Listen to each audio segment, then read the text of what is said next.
याच्यामध्ये तुम्हाला मला एक गोष्ट सांगावी लागेल की सरकारच्या वतीने मंत्र्यांच्या वतीने ज्या तऱ्हेने एक स्टेटमेंट आले किंवा मला तर मुख्यमंत्र्यांना खरं आव्हान करायचं की काय चाललंय हे मंत्रिमंडळात. म्हणजे दुर्दैवाने मला कळत नाहीये की आपण एका देशाच्या संविधानाचे शपथ घेऊन जातो भारताच्या, आणि भारताच्या संविधानाची शपथ घेतल्यानंतर आपण काय बघतो, आपण बघतो की त्या ठिकाणी आलेली मंडळी हे त्या ठिकाणी धर्माच्या रावाखाली राजकारण करतात.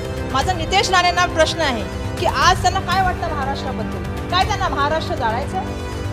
एक महत्त्वाची गोष्ट आहे की ज्या वेळेस त्यांनी शपथ घेतली तेव्हा त्यांनी ही म्हटलेलं आहे की मी कोणाबद्दलही आकस बाळगणार नाही किंवा कोणाबद्दलही महत्त्वाची भावना ठेवणार नाही. आणि मला एक त्यांना महत्त्वाचा प्रश्न विचारायचा की त्यांच्या विभागाबद्दल ते एकही शब्द बोलत नाही. झालेले आता 4 महिने तुम्ही आता मंत्री होऊन, आता तुम्ही तुमच्या विभागाबद्दल बोला, महाराष्ट्रामधल्या लाडक्या बहिणीच्या योजनेबद्दल बोला, त्याचे पैसे कधी वाढणार, शेतकऱ्यांबद्दल बोला.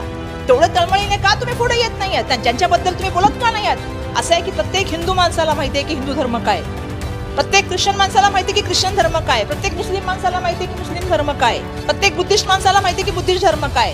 प्रत्येक धर्म काय शिकवतो, प्रत्येक धर्म मानवता शिकवतो, प्रत्येक धर्म दुसऱ्या धर्माचा आदर करायचा शिकवतो. त्यामुळे मला एक लोकांना आव्हान करायचं आहे की नितेश राणे काय बोलतात किंवा इतर आमदार काय बोलतात याच्यापेक्षा जे महाराष्ट्राचे मूलभूत प्रश्न आहेत. आज महाराष्ट्रामध्ये बेरोजगारी किती मोठ्या प्रमाणात वाढलेली आहे, महागाई किती मोठ्या प्रमाणात वाढलेली आहे, आणि सगळ्यात महत्त्वाची गोष्ट म्हणजे महाराष्ट्राचं असलेलं एक पुरोगामित्व आज जे आहे ते धोक्यात आलेलं आहे. आज जी परिस्थिती आम्ही बघतोय, महिलांवरती अत्याचार झालेत, पुण्याच्या घटनेबद्दल बोललं जात नाही, या सगळ्या विषयाला बगल दिली जाते आणि एक वेगळा विषय लोकांच्या समोर आणण्याचं काम होतं. मी मगाशीच सांगताना सांगितलं की राजकारण आणि धर्मकारण ह्या दोन्ही वेगळ्या गोष्टी आहेत.